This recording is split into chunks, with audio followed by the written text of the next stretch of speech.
Hey, and welcome back to this week's video. Today we're going to be talking about something that you may have asked yourself. How do I set food rules for my kids?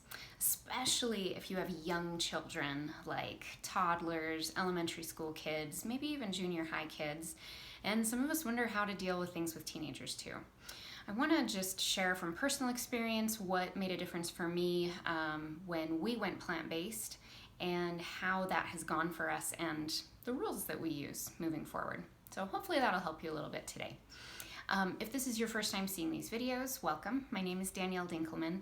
I'm a national board certified health and wellness coach, and I'm a plant-based nutrition educator. So I do these videos every single week on my YouTube channel and inside our free private Facebook group, both under the name Healthy Living with Danielle Dinkelman. So if you haven't subscribed on YouTube or joined us in the Facebook group, we would love to see you there. So let's dive into this topic. If you have young kids and you have decided to go plant-based for any number of years, or maybe you're brand new to this, you may be wondering, what does this mean for my kids? If I want to go plant-based, if I want our family to go whole food plant-based, how do we move through the world? What do we do at family gatherings? How do we deal with birthday parties? Do I let my kids eat whatever they want, or do I restrict what they can eat when they go to a friend's house or when they go to school? These are normal questions to be asking, and I don't think there's really a right or wrong answer. I'm just gonna put that disclaimer out there right now, but I do have some thoughts that might help you through this, and maybe you like the way that I think about this and the way that I've handled this with my family, and maybe you don't, and that's okay. So I'll just share my thoughts and my philosophy on this, and you can definitely take it or leave it. But what I've seen work for my family and a few of my clients as well is, first of all, this principle of we want to teach our children correct principles at home and then let them govern themselves outside of the home, okay? So that would look like, well, if I'm buying the food, whether I'm at home or even at a restaurant, if I'm buying the food, it will be whole food plant-based. We will not be buying things with animal products, and we'll try to stay as minimally processed as we can. But when they are out of the home and I'm not around, or I'm not the one that's in charge of the food, say we go to a family member's house for a family get-together, or they go to a friend's birthday party, I'm not gonna send them with their own food unless they want it, unless they ask for that. And I really think that this is a powerful thing to be okay with as a parent. And for those of us that are really passionate about plant-based nutrition, it can be hard to be okay with that. I know it's hard for me at times, but I have seen that it seems to be what's best for my kids. One of the benefits of doing it this way is that at home, they're home most of the time when they're young, and so they are experiencing healthy, wholesome, plant-based food that you are providing them. And then when they go to the birthday party or go to the family gathering and maybe they eat a few things that are not in our usual diet at home, they will feel the contrast, okay? So I'll give you an example. We went to a family reunion once and they had a soft serve ice cream machine as the treat, and it was really exciting to all of the kids. And my daughter really wanted to have this ice cream. We had only been plant-based maybe for a year and a half by this point. And I was really hesitant, but I went ahead and I let her do that. I let her have the ice cream. And I gotta say, I'm glad I did, because she ended up having such a stomach ache after that I didn't even have to say anything that was a good choice or a bad choice. She could kind of feel for herself whether she would ever want to do that again. She felt very sick, and if I remember right, she may have even thrown up after, but so she experienced that contrast. And I think all of my kids have had times that they have chosen differently than we would normally choose at home, and they get to experience that contrast of how it makes them feel. And that's important for kids to start making connections with. So that's a big reason why I do that.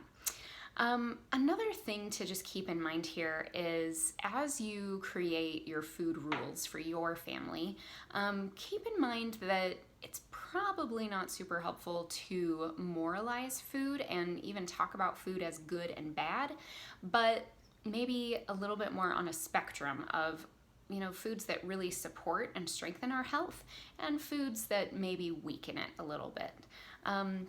So then it kind of takes the guilt out of it, and they really can start to make their own decisions. So I really like the idea of kind of green light, yellow light, red light foods. Everyone runs a red light once in a while, right? And so we can kind of teach them of, well, green light foods, these are the all the time foods, have as much as you want sort of foods. Those are our whole food plant-based things, right?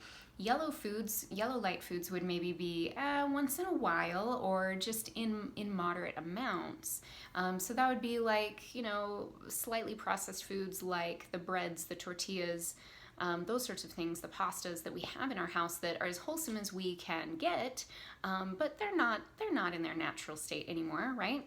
So that makes up a part of our diet. I don't know if you run yellow lights, how often you do that, but it's more often than red lights, right? And the red light foods would really be those really highly processed sugary treats.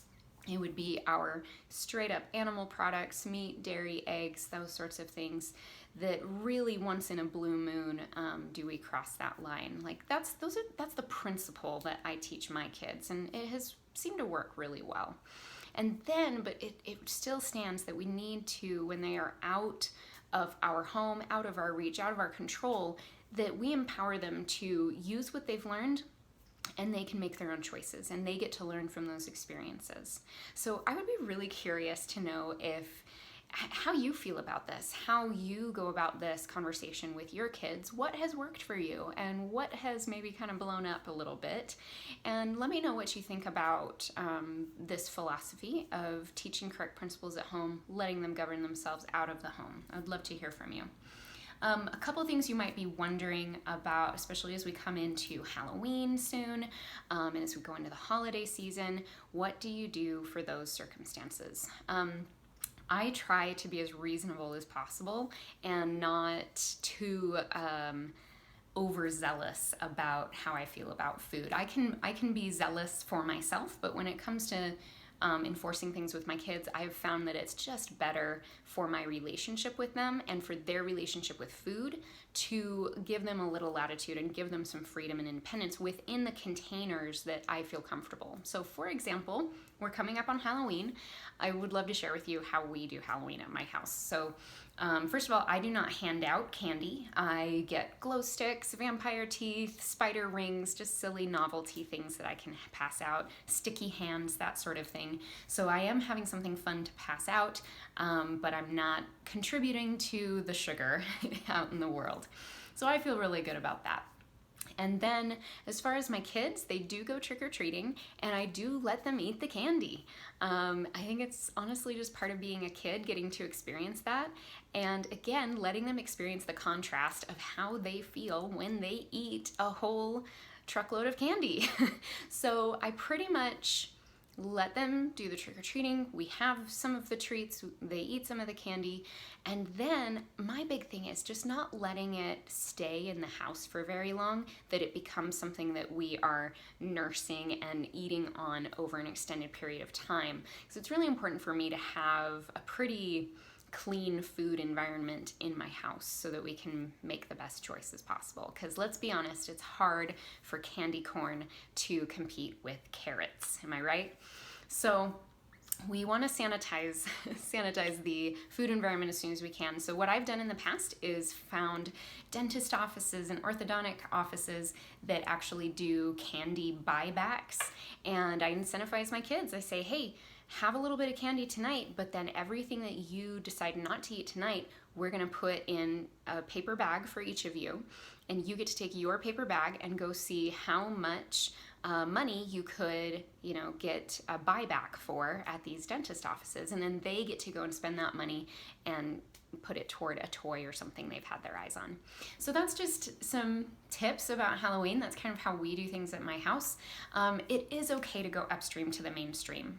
Okay, I know that that is sometimes really, really hard to create boundaries around things that seem so normal in our society, especially when it has to do with our kids. So, really, when it all comes down to it, we just want to do the best we can at the time and the best we can for our family, our circumstances, and what you feel comfortable with. And what you do this year may be a little different what you do next year. I know for me, it's kind of evolved over the years. So give yourself some grace and be patient and just do the best you can. So until the next time I do some videos, be sure to come and subscribe on our YouTube channel or come and join us in the Facebook group. Again, just search Healthy Living with Danielle Dinkelman, and we'll see you over there. Take care.